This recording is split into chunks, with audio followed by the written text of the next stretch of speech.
E a luz se derramada pela escuridão. Ele foi abrir caminhos pra você passar. Dividir o oceano só pra te ajudar.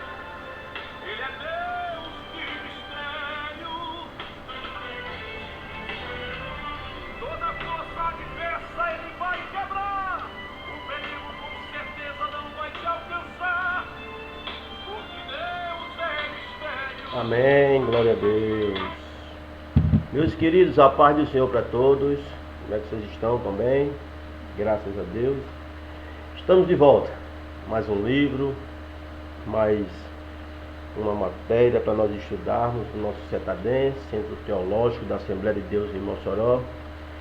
Espero que vocês tenham acompanhado bem as últimas aulas, os últimos módulos, as demais matérias com os nossos queridos e amados professores. Estamos iniciando mais um livro, como eu falei, Elementos da Teologia Bíblica. Nós vamos estudar nesses nossos 5 encontros sobre as doutrinas da fé, da salvação e também das coisas do porvir, a escatologia. Mas como o próprio nome da matéria diz, vamos estudar os elementos da teologia bíblica. Não vamos aqui tratar dos pormenores, individualizar cada doutrina. Vamos dar um panorama geral de cada uma delas no nosso livro, no nosso programa de formação básico em teologia. Vocês sabem que o nosso Cetadense ele trabalha com 3 ciclos distintos. O básico, nós vemos essas matérias gerais. Nós estamos no médio, com algumas matérias específicas, e no nosso avançado, onde nós vamos trabalhar produzindo material para a nossa educação teológica. E nosso livro de hoje, vocês com certeza já receberam ele. Se não receberam, estou para receber essa semana. Elementos da Teologia, nosso livro dessa matéria. Uma linguagem muito fácil, de fácil compreensão. Esse livro apresenta um resumo das doutrinas cardeais da fé cristã. O que é que o livro propõe? Oferecer ao aluno e até mesmo aos obreiros de forma geral que militam na causa do Senhor uma visão da grandeza, da importância dos elementos essenciais da fé cristã, ou das doutrinas bíblicas. O que nós destacamos na Bíblia, o que a Bíblia se destaca, é o conteúdo doutrinário. A Bíblia é um livro rico nas suas doutrinas enfáticas na relação à condenação dos falsos ensinos, como nas passagens que adverte contra a tradição de homens, doutrina de fariseus, ensino de demônios, certo? E etc. Então, enquanto a Bíblia ela condena o falso, ela demonstra com veemência a aquisição de conhecimento sobre a prática da sã doutrina. Então, toda a Escritura, diz o apóstolo Paulo, é útil para o ensino. Portanto, segundo as Escrituras, a doutrina ela é boa, sã, ela é agradável, ela é de Deus, ela provém de Deus. Então, nós que somos estudantes da teologia bíblica, nós somos guardiões da verdade e vamos ensinar, aprender e ensinar o rebanho do Senhor todo o conselho de Deus. Claro, pois nós não vamos aqui realçar de forma exagerada nenhuma doutrina, já falei. Vamos estudar os aspectos básicos das doutrinas bíblicas, tá certo? Nós temos no nosso livro, nossos 5 encontros, 10 unidades ou 10 lições a trabalhar. Hoje nós vamos estudar a teologia, doutrina de Deus, e a cristologia, doutrina de Cristo. Depois iremos estudar pneumatologia, a doutrina do Espírito Santo. Vamos estudar angelologia, doutrina dos anjos, antropologia, doutrina do homem, amarteologia, doutrina do pecado, soteriologia, doutrina da salvação. Vamos estudar eclesiologia, doutrina da igreja, e por fim a escatologia bíblica, que é a doutrina das últimas coisas. Então, as 10 lições, 2 lições em cada aula, 5 encontros. Começamos hoje na lição 1 e lição 2, a teologia, doutrina de Deus, e a cristologia, doutrina de Cristo. Com o livro na mão, vocês vão abrir na página de número 3, que é o primeiro texto que fala acerca da existência de Deus. Querido, não obstante ser um livro que trate essencialmente sobre Deus e o seu relacionamento com o homem, a Bíblia ela não assume como objetivo maior provar a existência de Deus. A existência de Deus ela é fato indiscutível e ela é um ponto pacífico em toda a humanidade. Claro que existem algumas pessoas que ainda querem desacreditar em Deus. Vamos falar sobre esse tema daqui a pouco, sobre o ateísmo. Mas como a Bíblia, a sã teologia, ela não se propõe a dissecar, a palavra correta é essa, dissecar o ser de Deus. Mas a Bíblia quer apresentar a Deus ao nível de compreensão humana, para que o ser humano possa compreender aquilo que nós temos como evidência da existência de Deus como ser eterno, onisciente, onipresente e santo que Ele é, certo? Eu vou dizer para vocês que Deus ele não pode ser, em relação à sua essência, aquilatado. Podemos dar valor em relação à sua plenitude, né, pelo homem. O homem nunca vai conseguir fazer isso, né? Dar um valor, aquilatar, conhecer Deus na sua plenitude, jamais o homem será capaz de fazer isso.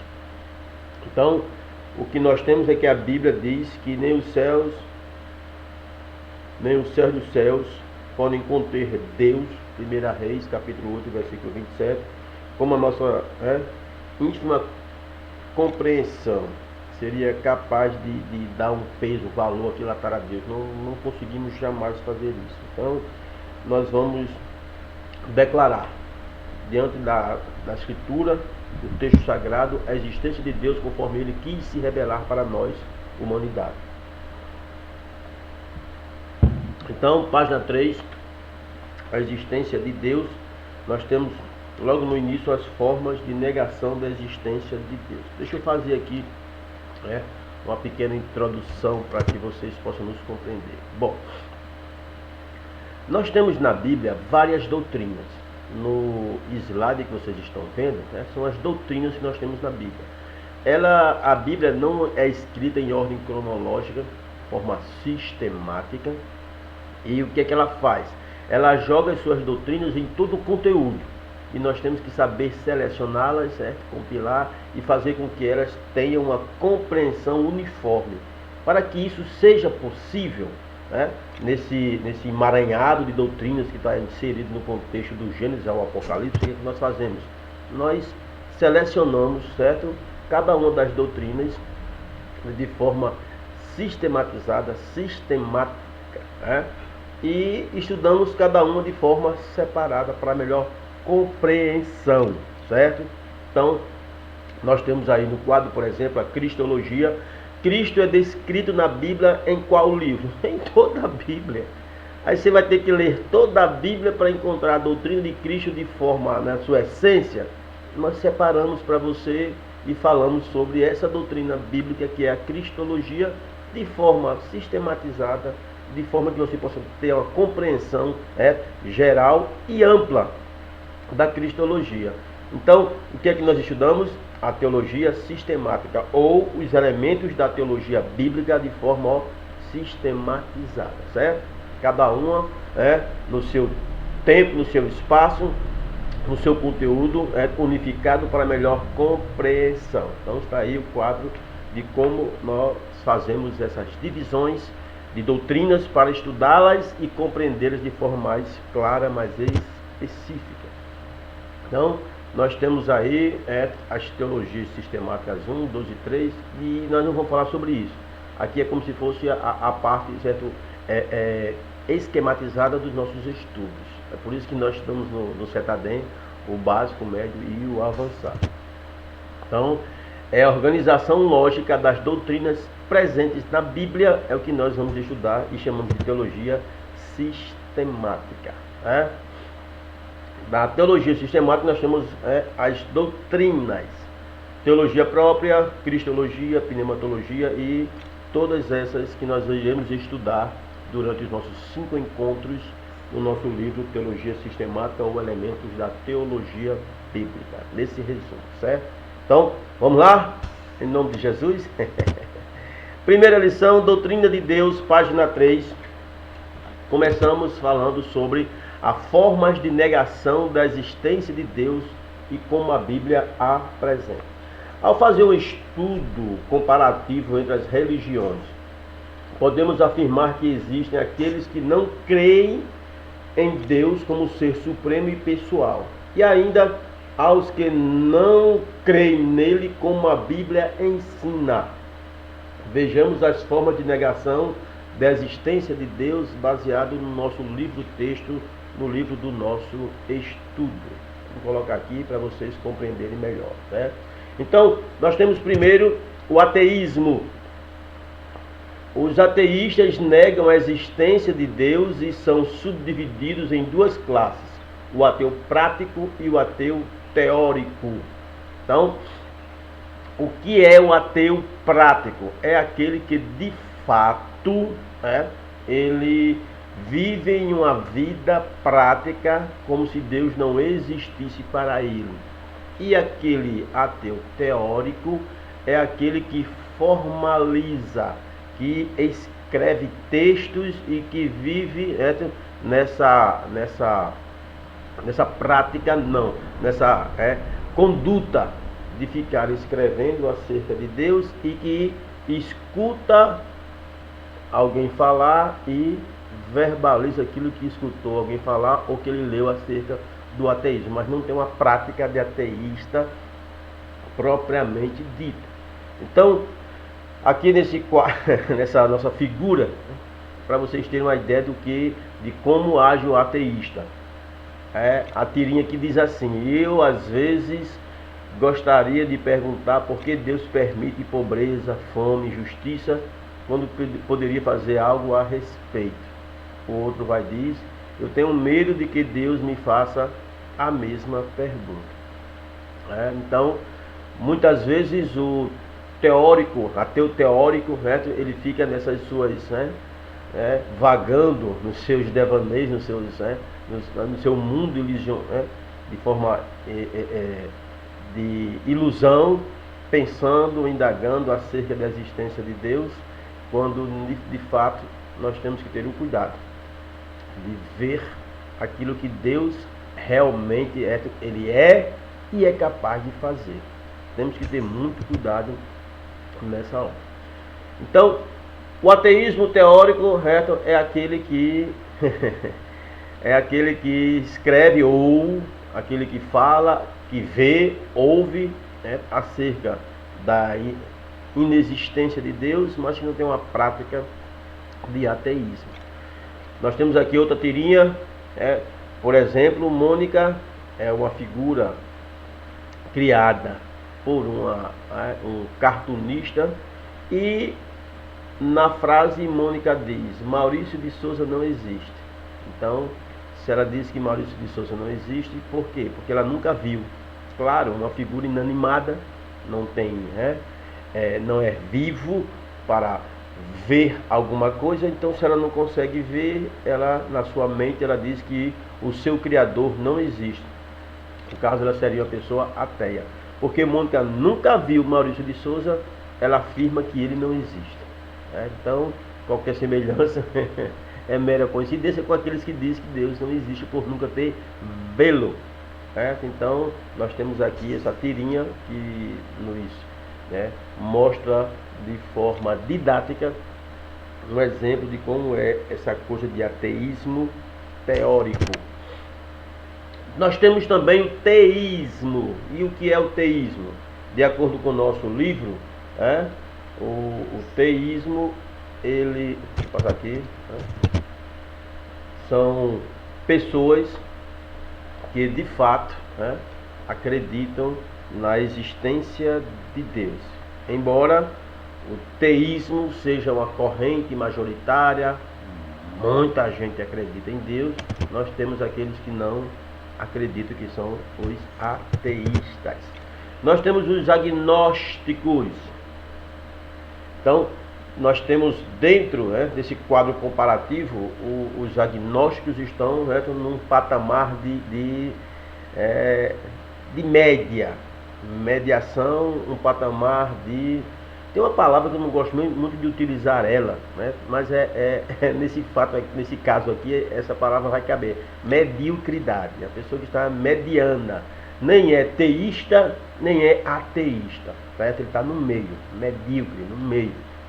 E o que é que diz o agnosticismo? Que é uma palavra de origem grega que significa não saber. Os agnósticos alegam crer unicamente no que se pode ver e apalpar. Então, é um dos problemas do agnosticismo. Claro, nós vamos falar sobre essa seita, tem gente que chama até de religião, esse grupo tendencioso a não acreditar piamente em Deus, lá na frente, em outra matéria, de forma mais específica, certo? Aqui, no geral, o agnóstico é aquele camarada que tem a prática de só acreditar naquilo que ele pode ver, naquilo que ele pode apalpar, certo? Deísmo admite que Deus existe, contudo rejeita por completo a sua revelação à humanidade. Para o deísta, Deus não se revela, ele existe, mas não se revela para a humanidade. Eles rejeitam por completo essa teoria. Temos ainda o materialismo. O materialismo afirma que os diferentes comportamentos físicos e psíquicos humanos são simplesmente movimentos da matéria. Então, para o materialista, Deus não existe. A matéria, ela se desenvolve ao passar do tempo e cria tudo que nós conhecemos no universo. Então, a matéria por completa é que faz tudo que nós conhecemos existir e a existência. Temos o panteísmo, que esse aqui é bem interessante. O que é que ensina o panteísmo? Ele ensina que no universo Deus é tudo e tudo é Deus. Então Deus não é apenas parte do universo, mas Deus é o próprio universo. Então, para o panteísta, em tudo ele vê Deus, porque Deus é tudo aquilo que nós contemplamos. Você vê uma árvore, ali é Deus. Deus está naquela árvore. Você vê uma ave, ali é Deus. Deus está naquela árvore. Você vê um ser humano, ali é Deus. Deus está naquela vida. Então todo o universo é Deus e Deus está em tudo. É a visão do panteísta. Claro, aqui é uma visão geral, bem simplista daquilo que pensam os panteístas. Nós vamos ver, em outra oportunidade, como eu já falei, os pormenores desses pensamentos. Bom, agora, o que é que nós sabemos sobre Deus? Sobre Deus sabemos aquilo que Ele quis se revelar para todos nós. Então, nós temos algumas provas bíblicas da existência de Deus. Exemplo, na Bíblia, em sua primeira página, encontramos a inequívoca declaração: no princípio criou Deus. Então, ainda que tenha a existência de Deus como fato plenamente razoável, independente da fé, a sã teologia não se propõe a demonstrar Deus por meio de argumentos humanos e lógicos. A pessoa que, para provar a existência de Deus, vai além do que a Bíblia diz e do que a criação testifica. Essa pessoa pode levar a pessoa que está inquirindo, perguntando acerca da existência de Deus, os resultados que nós chamamos de inúteis ou desnecessários. Tudo que nós precisamos aprender, saber, conhecer acerca de Deus é aquilo que Ele se revelou que está escrito na Bíblia Sagrada, no texto sagrado que nós temos. Então, a revelação de Deus, nós temos as revelações naturais. Queridos, é um comentário rápido. O cristão que teme a Deus através da fé, ele aceita a verdade da sua existência segundo a revelação contida na Bíblia. Por que eu digo isso? Porque essa revelação não só revela Deus como Criador de todas as coisas, mas também como sustentador de todas as coisas. Deus criou e sustenta tudo pelo seu poder. E o que eu acho bem interessante Deus ele é o dirigente, dirigente dos destinos de tudo e de todos, de cada indivíduo, de todas as nações. Então a Bíblia mostra essa revelação como a base de fé na sua existência. Então nós temos que acreditar que Deus existe baseado nisso. E quem tentar passar desta fase de acreditar que Deus existe pela sua revelação, vai correr o risco de se equivocar ou de trazer resultados inúteis. A fé e a compreensão de Deus. Então Deus ele se revela primeiro à humanidade geral através da natureza. Então, quando você pega a Bíblia Sagrada, Holy Bible, e você vai verificar o que o texto da narrativa bíblica fala acerca disso, você vai ficar de forma a não ter mais dúvidas. O que é que diz o apóstolo Paulo escrevendo sua carta aos Romanos, logo no primeiro capítulo, no versículo 20, Paulo diz assim, preste atenção. Porque as suas coisas invisíveis, desde a criação do mundo, tanto o seu eterno poder como a sua divindade, se entendem e claramente se veem pelas coisas que estão criadas para que eles fiquem inexcusáveis. Se você pegar um comentário bíblico acerca deste tema, nós vamos ter, por exemplo, deixa eu colocar aqui para vocês, por exemplo, bem rapidinho, só um momento, por favor. O que é que diz, por exemplo, o nosso amigo Champlin quando trata deste assunto? Champlin diz assim, deixa eu mostrar aqui a vocês. Romanos, capítulo 1, versículo 20. Versículo 20. Está aqui. 1 e 20. O que é que diz Champlin? Desde o princípio, sendo percebido por as coisas que foram criadas. O que é que diz Champlin? Aquilo que foi feito, uma obra das obras de Deus como Criador, no grego poiema. Poiema. Ou seja, nós temos na Bíblia Sagrada, na sua tradução do grego para o português, uma coisa que foi criada por Deus e a humanidade. E ao ver esta criação, ela se torna inexcusável. Não tem desculpa para o homem dizer que não conhece Deus, que Deus não se revelou para ele. Por que ele é inexcusável, é indesculpável? Porque a natureza declara. Louvado seja o nome do Senhor. A própria natureza declara a existência de Deus a todas as pessoas, toda a humanidade. Nós temos ainda a consciência, que nós chamamos de lei do coração. No capítulo 2 da carta de Paulo aos Romanos, nos versos 14 e 15, Paulo diz assim: porque quando os gentios que não têm lei fazem naturalmente as coisas que são da lei, não tendo eles lei, para si mesmos são lei. 15. Os quais mostram a obra da lei escrita em seus corações, testificando juntamente a sua consciência e os seus pensamentos, quer acusando-os, quer defendendo-os. Como assim? Querido, todo ser humano, dentro de si, isso nós chamamos da criação do ser humano como imagem e semelhança de Deus. Lá na frente vamos estudar sobre isso de forma mais detalhada, mas no geral, exemplo, todos nós, dentro de nós seres humanos, nós temos dentro de nós um senso comum de certo e de errado, todos sem exceção. As leis, elas são baseadas nesse senso comum. Tanto as leis humanas como a lei de Deus. Como assim? Quando você faz algo de errado, você sabe que aquilo que você fez é errado ou é ruim para outra pessoa. Você sabe disso. E quem é que determina isso em nossa consciência, em nosso coração? Foi Deus quando nos criou. Ele colocou esse senso comum de certo e errado dentro de nós. Nós sabemos quando fazemos algo que é errado. Nós sabemos.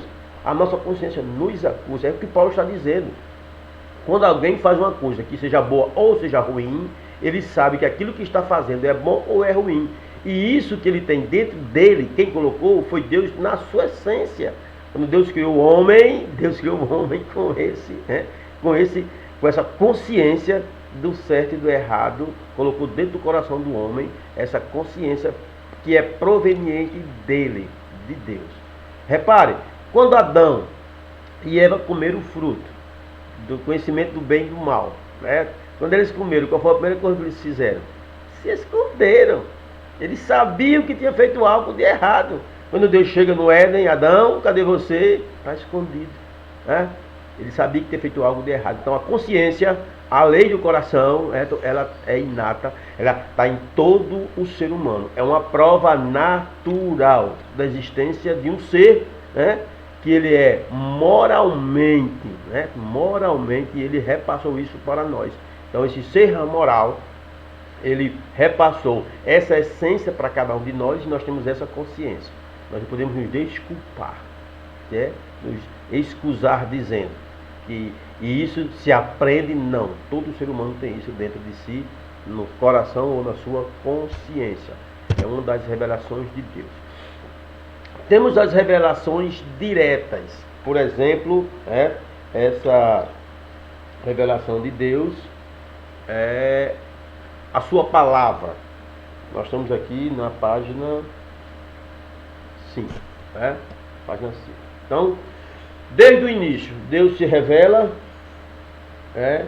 o próprio Cristo, a expressão humana de Deus já está revelado também. Nós vamos ver isso na Bíblia Sagrada, quando a Bíblia, e o próprio Jesus identifica ele como Deus. Eu e o Pai somos um. Deus, Filho de Deus, primeiro e último, Santo Senhor, são os nomes dados a Cristo na Bíblia Sagrada. E nós temos algumas evidências racionais que Deus existe. Nós temos aí na página 4 do livro os argumentos ontológico, cosmológico e teleológico, e na página 5 o argumento moral e o argumento histórico, certo? Então, nesses 5 argumentos de evidências racionais da existência de Deus, nós temos aquele que diz que o homem tem imanente em si a ideia de um ser absoluto perfeito e por conseguinte deve existir um ser absoluto e um ser perfeito, no argumento ontológico. No argumento cosmológico, está aí no livro, na página 4, certo? Página 4. O argumento cosmológico diz, em geral, ele encerra a ideia de que tudo que existe no mundo deve ter uma causa primária ou uma razão de ser. É como uma engrenagem de relógio, ela não funciona sozinha sem ter algo que dê partida. Então esse argumento cosmológico, ele evidencia a existência de um ser supremo, que nós chamamos de Deus. Algumas religiões chamam de outros nomes, certo? Mas ele é único e verdadeiro Deus.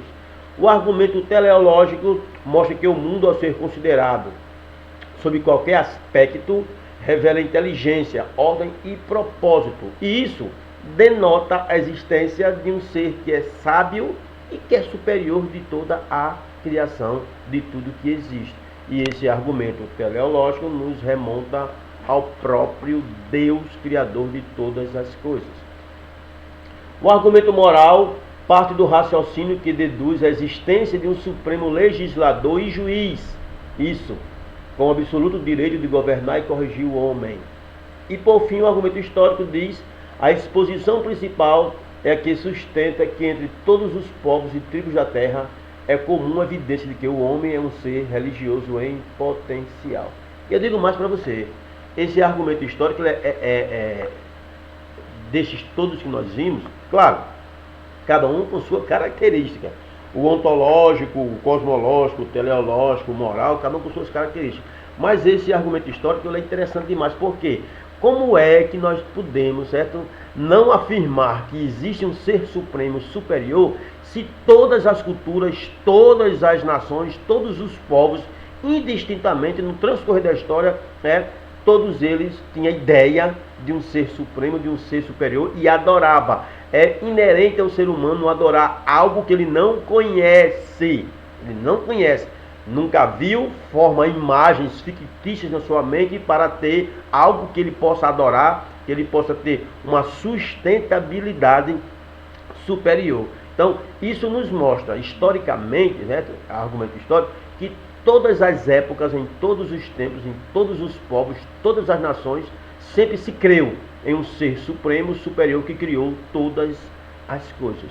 Então, o ser humano por si só é uma criatura religiosa, que ele tem essa necessidade de acreditar em algo que é superior, uma coisa que transcende a capacidade humana de agir, de realizar determinadas coisas. É aí onde entra esse argumento histórico. Bom, revelação direta. Deus se revela através da natureza, já falamos, e Deus também se revela através da sua palavra. Quando nós vemos a lista de... Só voltando um pouquinho aqui às naturais, quando nós vemos aqui a lista dos pecados cometidos por quem é sábio em si mesmo e infiéis em relação a Deus, nós temos Paulo escrevendo os Romanos, no capítulo 1, depois do versículo 20, nós temos o 23 até o 28, quando Paulo diz que eles mudaram a glória de Deus incorruptível em semelhança da imagem de homem corruptível, bem como de animais. Eles mudaram a verdade de Deus em mentira. Por causa das suas perversões, eles foram abandonados por Deus e entregues a paixões vis, e Deus os entregou a uma disposição mental reprovável para praticarem coisas inconvenientes. Então, todas as vezes que o ser humano nega ou transforma ou muda aquilo que é Deus ou de Deus em algo corruptível, humano, ou até desacredita, ele está literalmente dizendo assim: não importa se Deus existe, não importa qual é a razão de ser de Deus, se é moral ou se é ético, o que importa é que eu faça. E o ser humano fazendo assim, abandona Deus. E não tem como uma pessoa abandonar Deus e querer os benefícios de Deus, que ele dá àqueles que creem nele, creem no seu nome. Bom, Deus se revelou a Israel. Deus fez o povo de Israel centro de revelação para que através dele, Israel, pudesse Deus abençoar toda a humanidade. Então Deus fez o quê? Deus fez uma aliança. A aliança ele estabeleceu entre si e a descendência de Abraão. Onde é que nós vemos isso? Gênesis. Mais precisamente no capítulo 15 do Gênesis, nós vemos essa aliança que Deus fez com Abraão e toda a sua descendência, certo? Nós temos ali as bases estabelecidas através de Deus e Abraão para a sua aliança. Nós chamamos de aliança patriarcal, certo? Bom, Deus também se revela aos seus profetas. Diz aqui o nosso livro, na página 6 ainda: Deus se revela, Deus se deixa ver, Deus torna conhecida a sua vontade, Deus fala. Então, nós temos ainda na parte da revelação de Deus, essa coisa boa de Deus se revelar a homens, profetas, e essa revelação ser repassada para nós, raça humana. Então, Deus se revela, Deus se deixa ver, Deus fala. Tanto é que a expressão que os profetas mais utilizavam era: assim diz o Senhor. Então, Deus fala através de pessoas para nós, e muitas vezes para nós mesmos Deus fala. Glória seja dada ao nome do Senhor. Deus fala sim. Deus dá ao homem a liberdade de conhecê-lo. Qual o objetivo de Deus em fazer isso? A narrativa bíblica diz que Deus ele dá ao homem a liberdade de conhecê-lo com o objetivo de revelar-se como bem lhe apraz através da criação. revelação. Deus se revela assim. Deus se revela também aos apóstolos, diz o nosso texto aqui no livro, na página 7. Foram os apóstolos os primeiros a receber o impacto da revelação divina em pessoa. E qual foi a pessoa? A pessoa de Cristo Jesus, o nosso Senhor. O texto diz que essa revelação transformadora foi a que fez com que os apóstolos se tornassem diferentes. Em qual sentido?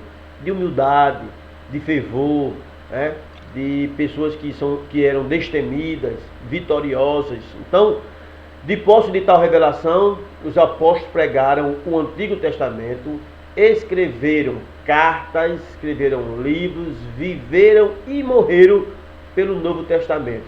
Pela visão que tiveram de Deus, de frágeis se tornaram valentes, bandeirantes da fé, com a decisão de mudar todo mundo existente com essa revelação que tiveram de Deus na pessoa de Cristo Jesus, o nosso Senhor. Tem mais? Tem! Deus também se revela a nós, como igreja. Nós temos uma comunhão pessoal com Deus. Quanto a essa revelação, diz o nosso comentarista aqui no livro, quanto à revelação de Deus nos últimos dias à igreja, a epístola aos Hebreus diz: havendo Deus outrora falado muitas vezes de muitas maneiras aos pais, pelos profetas, nesses últimos dias nos falou pelo Filho, a quem constituiu herdeiro de todas as coisas, pelo qual também fez o universo. Então, nós temos aqui a revelação plena de Deus aos homens, de forma geral, a revelação natural, também a natureza e a consciência, as reveladas diretas, que é a sua palavra a Israel, aos profetas, aos apóstolos na pessoa de Cristo Jesus, nosso Senhor, e a igreja como um todo, na comunhão pessoal que nós temos com Deus, através da sua revelação. Vamos adiante. A natureza de Deus e seus atributos. Página 8, texto 3. Vamos adiantar, já estamos com meia hora de aula. Eu quero terminar o mais rápido possível, para que não fique muito enfadonho para vocês. Primeiro, a vida de Deus. Personalidade de Deus. A Bíblia diz que Deus, Ele próprio, se autoproclama como Eu Sou. Êxodo 3 e 14.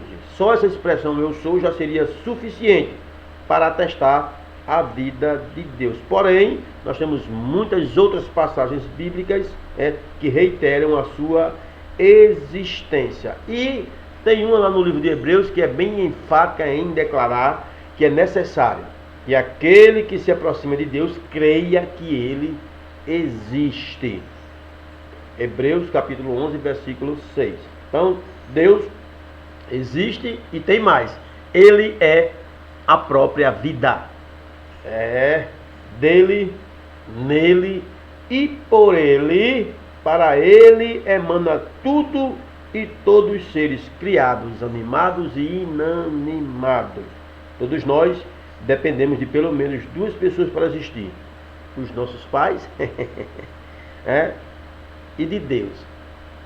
Ponha isso em mente. Então a Bíblia apresenta Deus como ser supremo, vivo e todo-poderoso. Aí tem vários versículos bíblicos aqui que dá essa ênfase a essa verdade. Quando Moisés fala com Deus no meio do fogo, Davi disse a Golias que estava afrontando o exército de Deus vivo, enfim, várias passagens que falam sobre essa personalidade de Deus. Bem, a espiritualidade. Deixa eu passar aqui. Deus, ele é espírito, ele tem algumas aparições teofânicas de Deus na Bíblia Sagrada, tá certo? E ele é aquele ser imutável, que a Bíblia diz que na sua personalidade, ou seja, o que é personalidade? Personalidade é o conjunto das características que define a individualidade de uma pessoa. E nessas suas personalidades, nós temos aqui Deus que se fez conhecido através da Bíblia Sagrada como Eu Sou, Jeová Jireh, Jeová Nissi, Jeová Rapá, Jeová Shalom, Jeová Raá, Tecido de Queno, Sabaote, Samá, Elion, Migdasquim, ou seja, Deus, na sua personalidade, ele é um Deus, né, que ele é tremendo, imutável, autoexistente, existe por si mesmo, ele é eterno e ainda tem as suas características próprias que nenhum ser vivo tem, que é onipotência, onisciência e onipresença.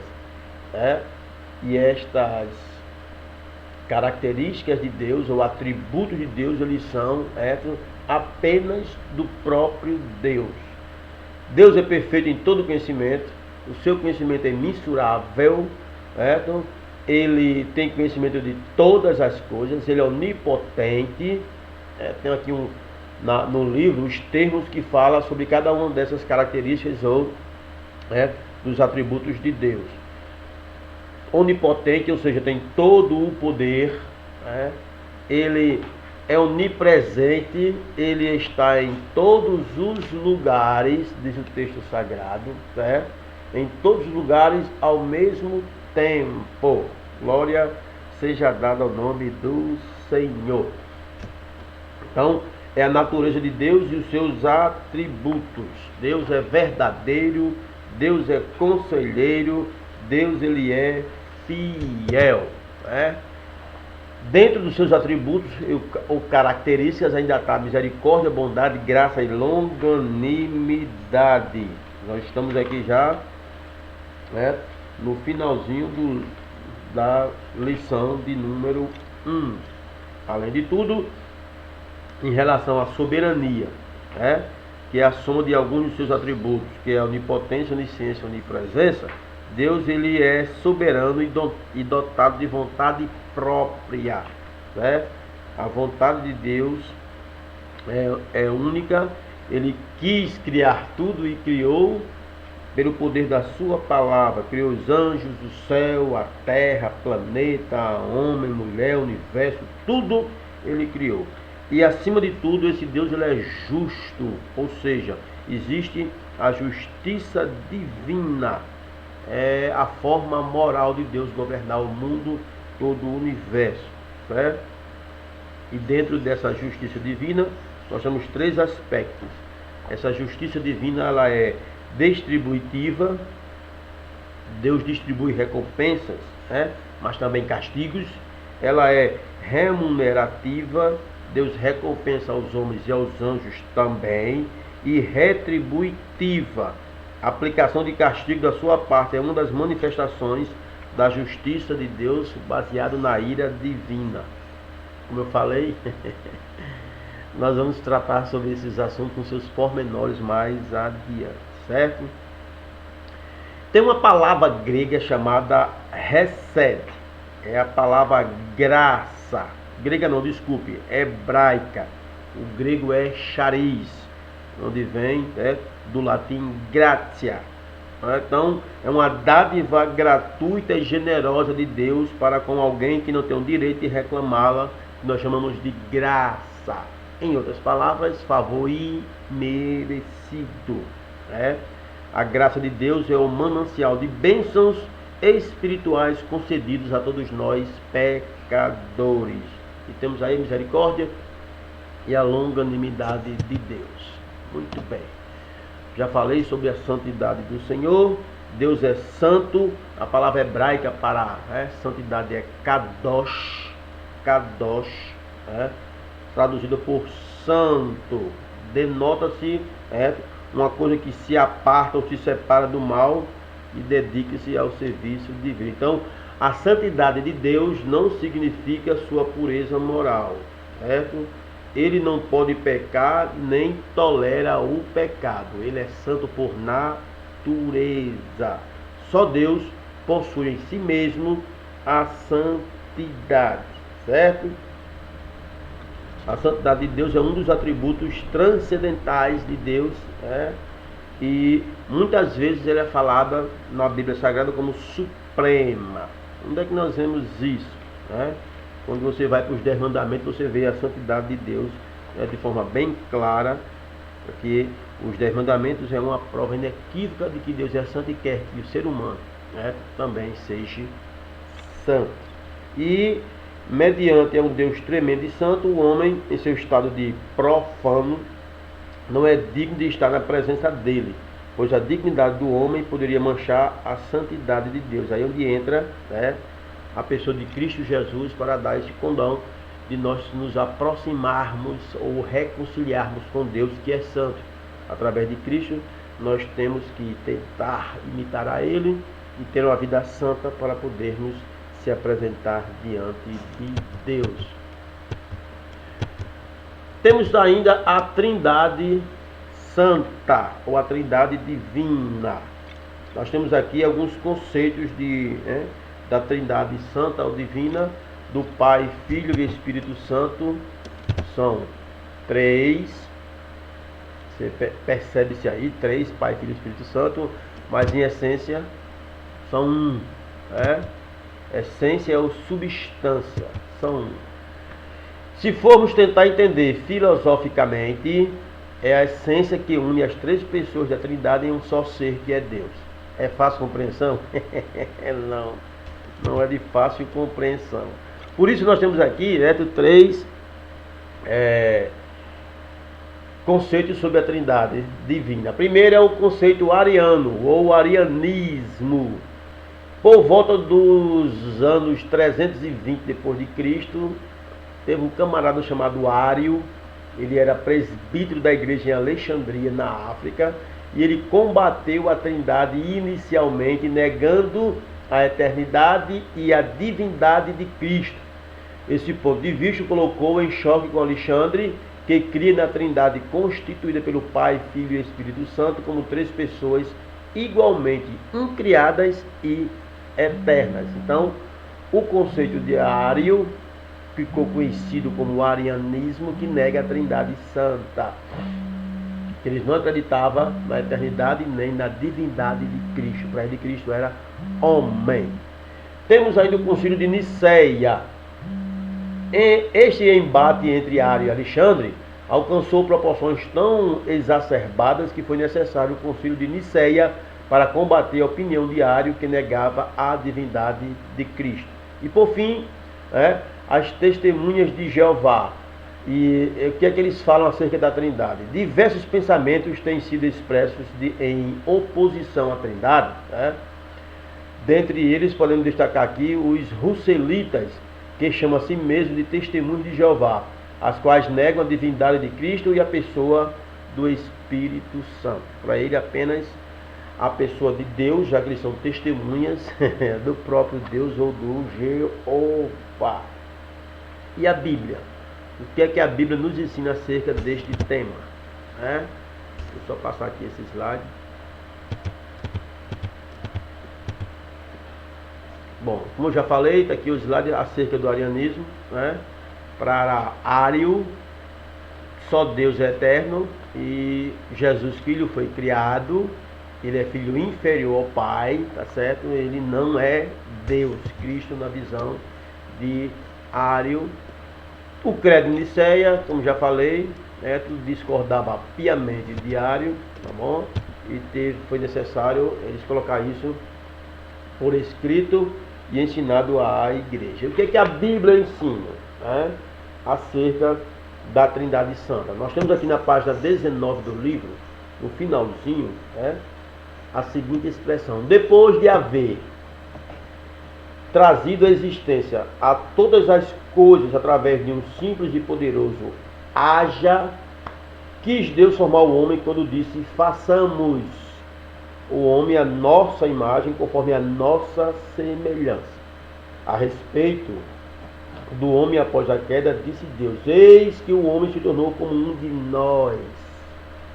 No relato bíblico da confusão de línguas em Babel, lemos ainda Deus dizendo: vinde, desçamos e confundamos ali a sua linguagem. Na visão de Isaías, quando de seu chamado, lemos que Deus perguntou: a quem enviarei e a quem há de ir por nós?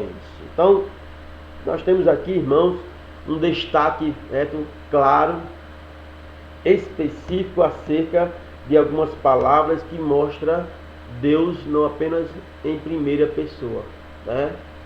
Mas em terceira.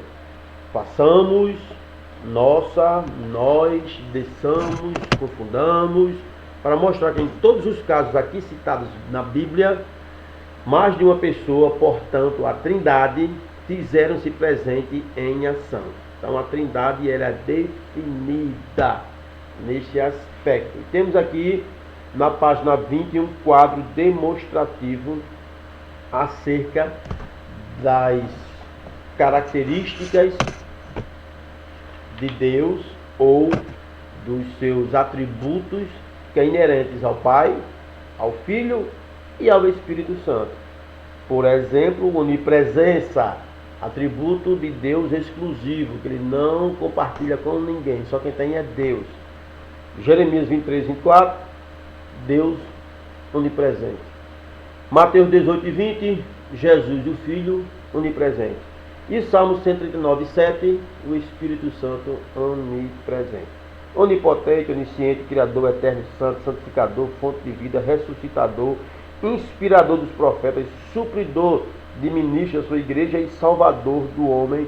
Todos eles são as descrições de Deus que está na figura do Pai, do Filho e do Espírito Santo. Então, vocês vão ver aí na página 20 esse quadro demonstrativo. Deus Pai, Deus Filho e Deus Espírito Santo.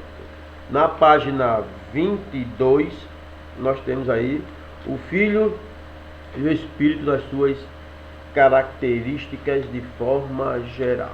Bom, as obras de Deus, não vamos aqui entrar em detalhes, já está no finalzinho da lição do número 1, quando Deus cria tudo que você possa imaginar.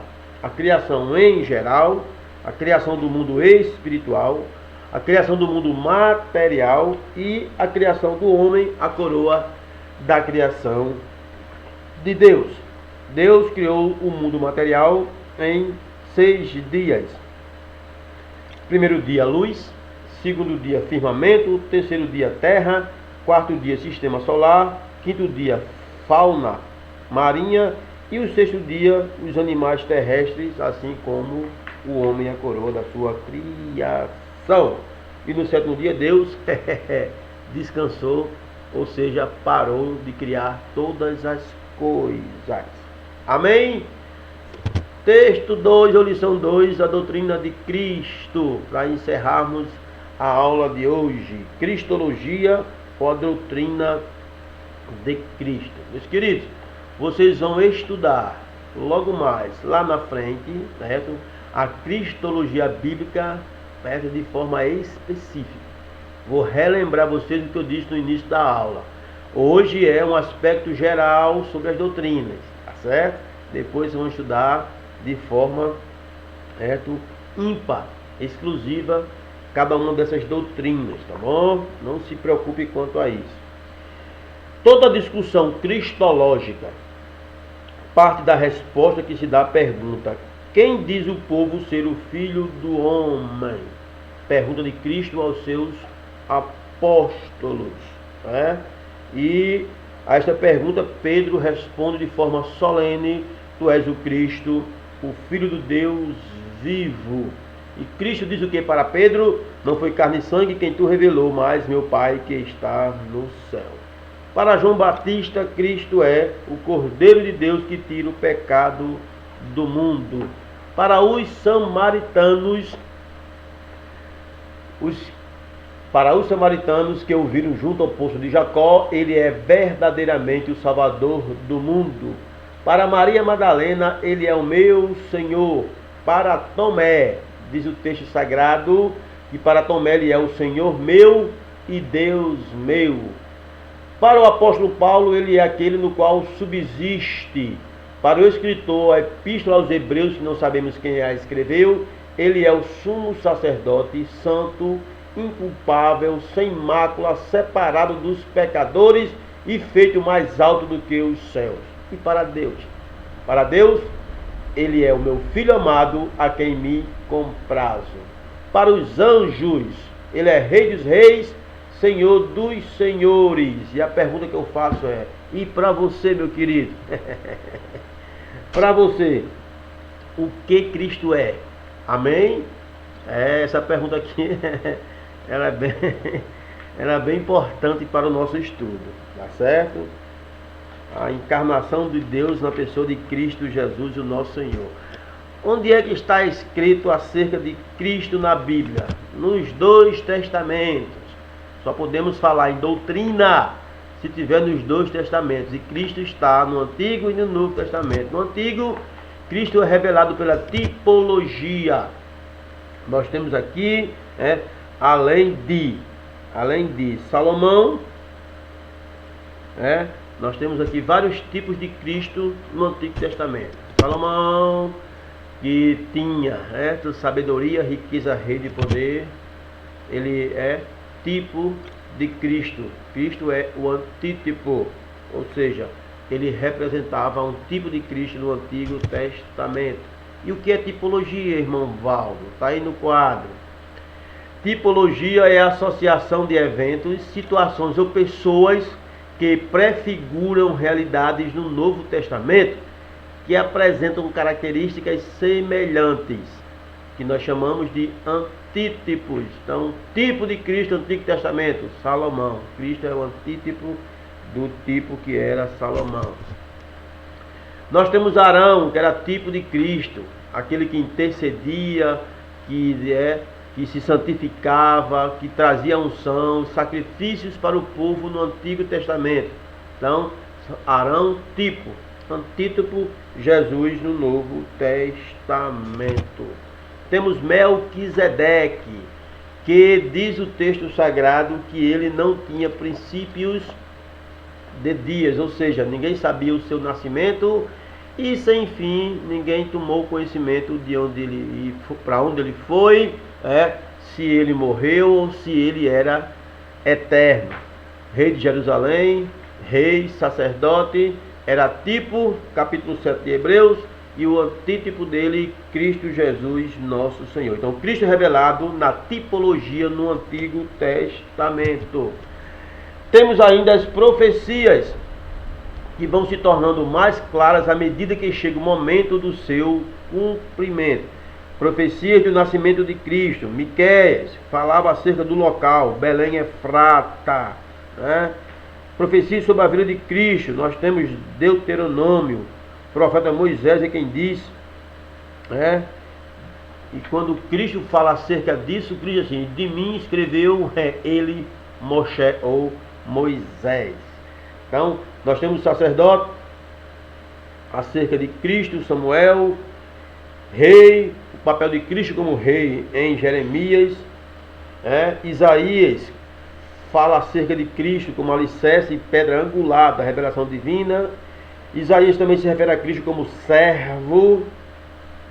Isaías ainda fala que Jesus era um operador de milagres. Tudo isso falando acerca do Cristo no Antigo Testamento. E ainda temos no Antigo Testamento profecias acerca da morte e ressurreição de Cristo Jesus. Onde? Salmo 22, pode anotar, viu? Vocês vão ter que ler essas referências bíblicas aí em casa. Salmo 22, quando a fala de Davi, que diz: Deus meu, por que me desamparaste? Exatamente as palavras que Jesus disse na cruz do Calvário. Isaías 53 mostra-nos um Messias sofredor, falando acerca do sacrifício de Cristo em substituição dos pecadores. Versículo 4, 5 e 6 de Isaías 53. O que é interessante em Isaías 53 é o versículo 9, que ele fala acerca, inclusive, do túmulo ou do sepultamento de Jesus Cristo no sepulcro de José de Arimateia. E no versículo 10, ele fala o motivo teológico da morte de Cristo Jesus, que era a expiação.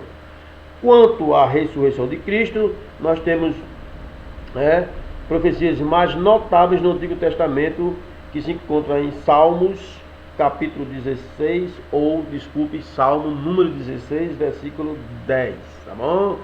E sobre a volta de Cristo, várias profecias também no Antigo Testamento. Jacó, Balaão, Jó, Salomão, Jeremias e outros profetas falaram acerca disto.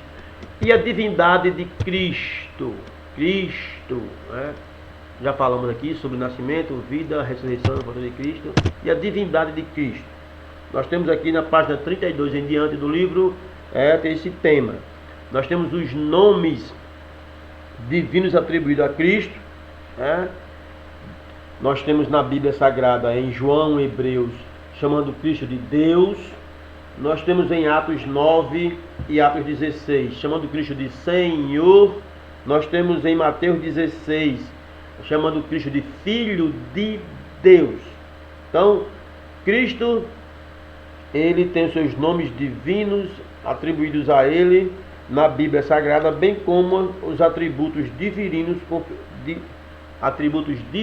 conferidos também a Cristo Jesus, o nosso Senhor. Temos aqui, por exemplo, Apocalipse 22 e 13, chama-o de eterno. Mateus 28 e 18 chama-o de onipotente. João 16 e 30 chamam de onisciente.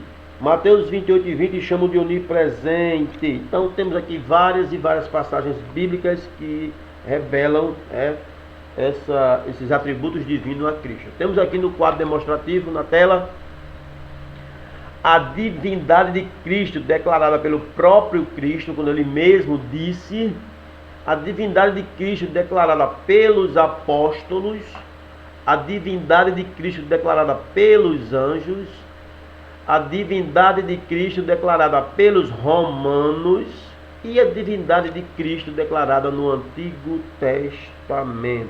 Então, está aí a divindade de Cristo relatada de forma substancial.